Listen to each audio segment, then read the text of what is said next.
Maître Vachon, bonsoir. Bonsoir. Vraiment content de vous retrouver. C'est réciproque. Ça faisait un petit moment. Oui, en effet, je fais un petit tour en Alberta entre-temps. Bon, vous avez été dans une province où les mesures sanitaires sont beaucoup moindres que celles qu'on connaît ici. Vous avez tout à fait raison. Et comme ils ne portent pas de masque, figurez-vous, ils sont tous morts.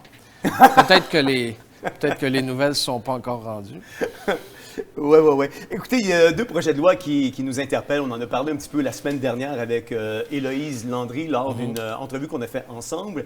Et c'est le projet de loi 95 et le projet de loi 6 sur lequel je désirais m'entretenir avec vous pour avoir votre perspective ou du moins votre point de vue par rapport à ces deux projets de loi qui sont quand même des projets de loi assez importants dans l'ère du temps dans lequel nous sommes aujourd'hui. Le projet de loi 95, Maître Bachand, c'est quoi au juste? Bien, le projet de loi 95, dans la mesure où, j'imagine, vous vous y intéressez, est un projet de loi qui reconnaît l'intérêt de l'État, l'intérêt presque propriétal de l'État dans les informations personnelles des gens, dans les données personnelles, notamment médicales, etc. Oui. Cette notion-là est élaborée dans un projet de loi encore plus récent, projet de loi 19, mais si vous lisez le projet de loi 95, qui est, ma foi, qui est désormais, qui a été sanctionné, à ce moment-là, vous constatez que le gouvernement considère que les informations, les données numériques personnelles de ses citoyens, de ses résidents, constitue un actif. Bon, maintenant, pourquoi ne pas appeler ça un bien? Est-ce que c'est par crainte d'assimiler la démarche à une forme d'expropriation? Est-ce que le fait de déclarer simplement que c'est un actif est une tentative, comment dire, de mousser la valeur comptable de l'État? Est-ce que ça va améliorer la cote de solvabilité de l'État québécois chez Moody's? Ouais. Je ne sais pas. Il y a peut-être des gens dans certaines entreprises intéressées qui feront des pressions dans ce sens. Mais je dois dire que le choix des termes ne reflète pas ce qui est généralement employé en droit. Donc, avant de parler d'un actif, il faudrait savoir de quoi on parle. En général, les données personnelles, les renseignements privés sont des biens extra-patrimoniaux, comme on appelle. Donc, ce sont des biens qui échappent au patrimoine chiffrable d'une personne. Maintenant, le fait de les appeler actifs, peut-être représente une tentative de les transformer en quelque chose de chiffrable pour l'intérêt de l'État. La deuxième chose, puis je ne veux pas m'étendre trop longtemps là-dessus, mais c'est que dans le projet de loi 95, l'intérêt public constitue un motif suffisant pour utiliser les données, les renseignements personnels, en plus ou séparément du bénéfice qui pourrait éventuellement être apporté aux gens qui en sont les détenteurs primaires. Donc, l'intérêt public, on ne sait pas ce que c'est. C'est ce que le gouvernement veut bien considérer comme étant l'intérêt général. Ça ne reflète pas, a priori, l'état du droit constitutionnel ou quasi-constitutionnel, parce qu'il y a un droit à la vie privée qui est reconnu et qui est garanti par la Charte québécoise, et le droit à la vie privée appartient à la personne, à l'individu, et c'est seulement lorsque l'État arrive à justifier par prépondérance nette, en fonction de ce qu'on appelle le test d'Oakes, enfin l'équivalent, qu'il peut faire triompher l'intérêt public. Or, ici, ce n'est pas comme ça que c'est présenté. Moi, il y a des choses qui m'ont interpellé. J'aimerais ça qu'on les regarde ensemble parce que j'ai pris le temps d'un petit peu de reviser aujourd'hui. Puis sur un site Internet là, qui est McCarthy Tétrault, justement, premièrement, il y avait une notion qui parlait dans le monde de la recherche. Cette réforme était souhaitée depuis longtemps, notamment par le scientifique en chef du Québec et les fonds de recherche, pour qui l'accès à ces données sera d'une grande utilité. On parle déjà de partage de nos données censées être confidentielles ici. Ça veut dire quoi, ça, concrètement, selon vous? Bien, je dois dire que ce à quoi vous faites allusion ressemble beaucoup plus au projet de loi 19 actuel, le fameux loi plate-bande. Donc, le ministre, je crois, le ministre Kerr avait fait une allusion aux plates-bandes, à nos plates-bandes dans lesquelles il souhaitait voir les pharmaceutiques. Le même ministre Fitzgibbon l'a mentionné. Maintenant, le projet de loi 19 est peut-être piloté formellement par le ministre Dubé. Le projet de loi 19, c'est ça, le tout nouveau. Mais ça ne change pas grand-chose. C'est que dans ce projet de loi-là, on considère que les données, les renseignements médicaux des gens peuvent être rendus accessibles à des fins de recherche et de développement scientifique. Donc, autrement que pour les fins pour lesquelles ils ont été recueillis, ce qui fait exception aux règles généralement applicables en ce moment. Évidemment, il y aura des mesures d'anonymisation, du moins partielles, qui seront appliquées. Ça ne change pas la possibilité, a priori, de faire des recoupements. Et puis, bien franchement, c'est une commercialisation massive d'informations qui sont extrêmement sensibles, extrêmement privées, qui est envisagée. Je ne vois pas dans les 3 projets de loi dont on parle aujourd'hui, ou les 2 lois et le projet de loi, de mesures par lesquelles l'État entend transférer aux citoyens dont on utilise les données les profits qui pourraient, ou les bénéfices ou les profits qui pourraient être engrangés. Donc, tout ça semble en droite ligne, s'inscrire en droite ligne avec la notion d'un actif gouvernemental. Combien ça vaut tout ça? C'est merveilleux pour un comptable du gouvernement. Ça vaut combien ça vaut? Ça vaut 16 milliards de dollars. On vient soudainement de s'enrichir de beaucoup sans se donner la peine de construire un barrage hydroélectrique ou un pont. Il y a d'autres, je vais vous faire part de quelques énoncés. Ça dit, après ça, ces sources officielles pourront, lorsque cela est nécessaire, à une fin administrative ou de service public, recueillir des données numériques auprès d'organismes publics, les utiliser, les communiquer à ces derniers, de même que recueillir auprès de toute personne des renseignements, incluant des renseignements personnels. On n'est pas là, on n'est pas en train de marcher dans un genre de crédit social ici, où que nos données, on veut être capable de les redistribuer à qui veut bien les avoir? Oui.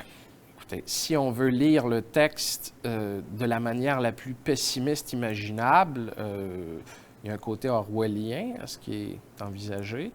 Maintenant, il demeure que les protections qui sont prévues dans les autres lois ne sont pas abrogées pour autant. Donc, ça va être un travail de surveillance très serré à faire pour les gens comme vous et moi qui sont intéressés par ces questions-là, les groupes de pression, les organismes de défense citoyens, etc. Donc,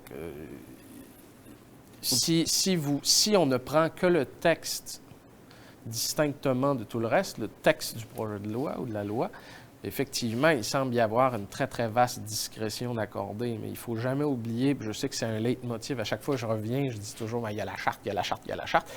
Même principe ici, il y a la charte québécoise qui s'applique. Puis il y a les autres lois qui protègent la vie privée des gens et les renseignements personnels, notamment la loi éponyme, la loi du même nom, et puis le Code civil du Québec.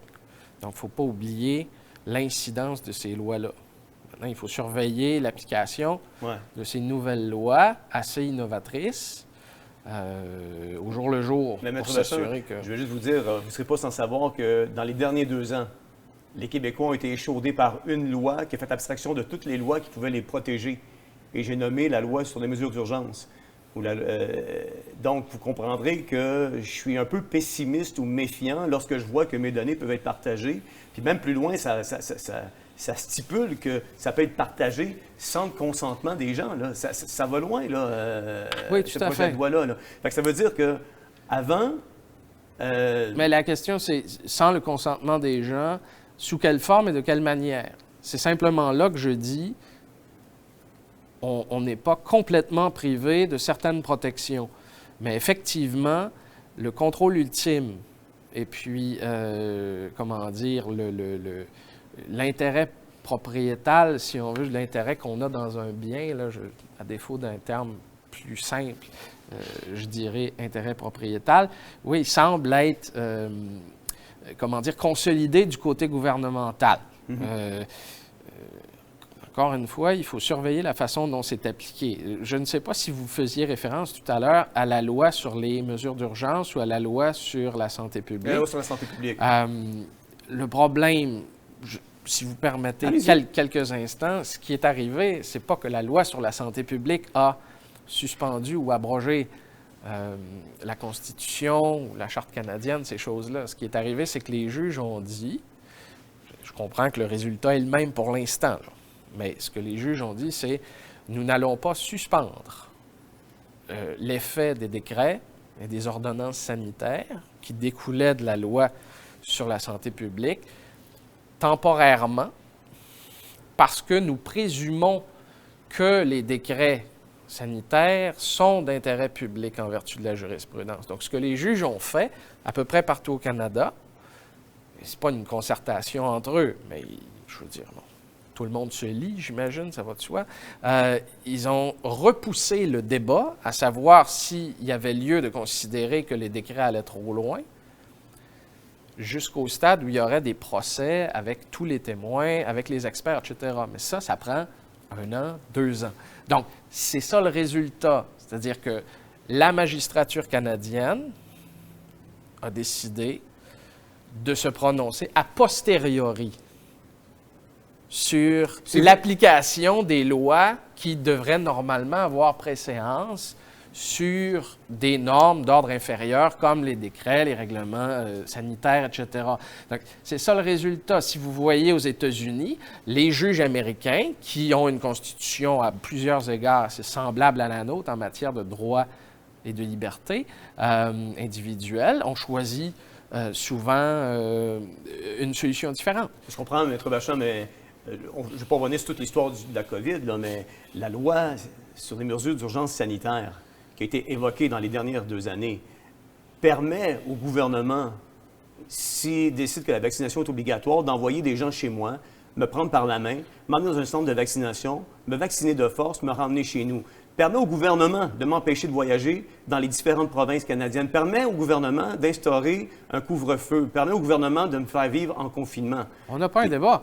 En fait, c'est qu'on décrit le même phénomène. Tout ce que je vous dis, c'est qu'il n'y a pas eu une abrogation, une suspension des droits fondamentaux. C'est que les gens qui sont chargés de décider ce qui doit avoir préséance ont décidé d'attendre, d'avoir toute la preuve, d'avoir tous les témoignages, etc., puis d'avoir des procès complets avant de se prononcer. Donc, le résultat, c'est celui que vous décrivez. Mais durant le temps qu'elle est en vigueur, elle est présumée valide. C'est-à-dire c'est les mesures qui sont adoptées législativement et réglementairement, celles qui sont, pas qui ont préséance, elles sont présumées valides. On ne connaît pas le remède constitutionnel tant qu'il n'y a pas un juge qui s'est prononcé. Donc, vous voyez le problème, s'il n'y a pas un juge qui décide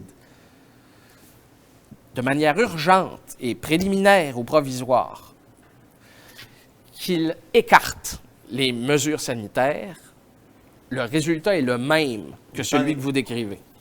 Quand le narratif est rendu dans les corridors de la législation ou des avocats ou des palais de justice, c'est un peu difficile aussi de les mettre de côté. Comme je vous dis, je suis avocat. Il ne m'est pas loisible de commenter sur la subjectivité des juges et de mes confrères, les procureurs de la Couronne ou les avocats du ministère public.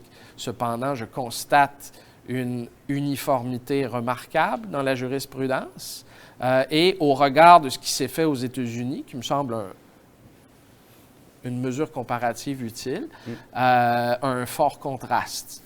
Donc, vous pouvez maintenant tirer les conclusions de ce que je viens de vous dire. Puis c'est ça aussi, je reviens encore, juste pour vous élucider quelques lignes encore. Le projet de loi modifie le régime spécifique de protection des renseignements prévus par la loi sur l'administration fiscale, la loi sur l'assurance maladie, la loi sur des services de santé, des services sociaux, précisant que les renseignements détenus peuvent être communiqués sans le consentement de la personne concernée à un organisme visé par un décret de désignation comme source officielle par l'Agence de revenus, la Régie d'assurance maladie et un établissement qui fournit des services de santé et des services sociaux. Ça veut dire que nos données vont se promener partout, là. à l'intérieur peut-être des services gouvernementaux, mais imaginez, là, la semaine dernière, on a parlé avec Héloïse, qui nous a parlé d'un sondage ou d'un questionnaire à la maternelle de 144 questions, qui était comme un profilage pour les étudiants en maternelle que le professeur devait dûment remplir. Imaginez, là, je reviens avec le projet de loi 15, parce qu'à un moment donné, ces projets de loi se touchent toutes et tous à quelque part. Là. Ça veut dire que le gouvernement qui reçoit la feuille de l'étudiant en maternelle, puis qui voit que ce n'est pas répondu selon peut-être ses objectifs à lui ou ses critères à lui, parce qu'il y a eu un délestage, il y a eu comme... une délation. Une délation. Ça va au gouvernement. Le gouvernement, il a le service, il a les données, il peut envoyer ça à la DPJ. La DPJ peut se pointer.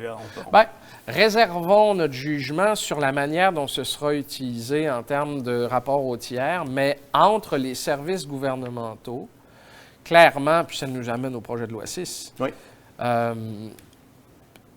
En fait, je dis projet de loi. C'est désormais une loi. La loi édictant la loi sur le ministère de la cybersécurité et du numérique. Mm-hmm. Le gouvernement a instauré une sorte de googlisation générale de l'infrastructure l'infrastructure logicielle. Ouais. Donc, il y a maintenant, où il y aura dans les mains du ministre responsable les pouvoirs nécessaires pour créer, un système qui couvre à peu près tout le terrain, qui va permettre le partage d'informations de manière quasi automatique. Et je dois dire que le langage qui est adopté, c'est très curieux, hein, ça revient un peu à ce que je disais à propos du 95 tout à l'heure, on parle d'actifs, c'est du langage qui n'est pas typiquement juridique, là, pour parler des choses qui sont en cause ici. Si on regarde les articles, les premiers articles de ce projet de loi 6, là, qui est désormais une loi... ça fait peur. Oui, mais ce que je voudrais vous dire, c'est qu'il y a du langage là-dedans qui est presque fonctionnarial, qui n'est pas typiquement législatif. Donc, moi, en tant que juriste, c'est peut-être un aveu d'inintelligence, on me blâmera, mais quand je vois « il dirige » en parlant du ministre, il dirige, coordonne et surveille l'application de ses objectifs, stratégies et programmes. Est-ce que, quand on dit « dirige, coordonne et surveille », on fait une déclaration seulement sur les fonctions, les objectifs, ou on investit dans lui des pouvoirs de prendre de la réglementation?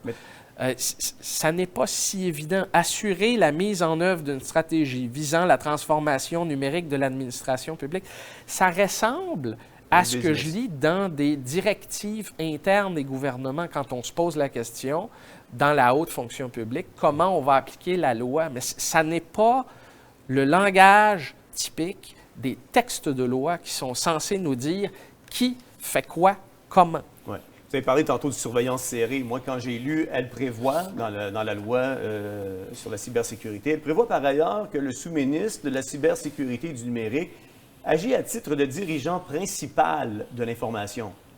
Donc, c'est une personne qui agit à titre d'agent principal de l'information, qui prend la décision de communiquer mes données à qui les veut bien. Oui, en fait, c'est sur ce dernier point que je mettrai un bémol. C'est sur ce dernier point qu'il faut demeurer vigilant. Mais ce qui est certain, c'est qu'il y a désormais, dans les mains de ce ministre, tous les outils nécessaires pour googliser à l'interne les services gouvernementaux. Donc, ce sera un dossier. Ça sera définitivement un dossier qu'il faudra bien suivre au fil du temps, parce Absolument. Que c'est un dossier qui... C'est un peu comme C11 au fédéral. Vous savez, on ne sait pas encore comment ils vont agir. Ils se donnent carte blanche. C11 qui était, juste pour le bénéfice de nos Ça, c'était le projet de loi sur le streaming au fédéral. Donc, pour aller potentiellement réglementer YouTube, Rumble... en plus des Netflix et Disney de ce monde, là, naturellement. Donc. En plus de tous les blogueurs qui diffusent.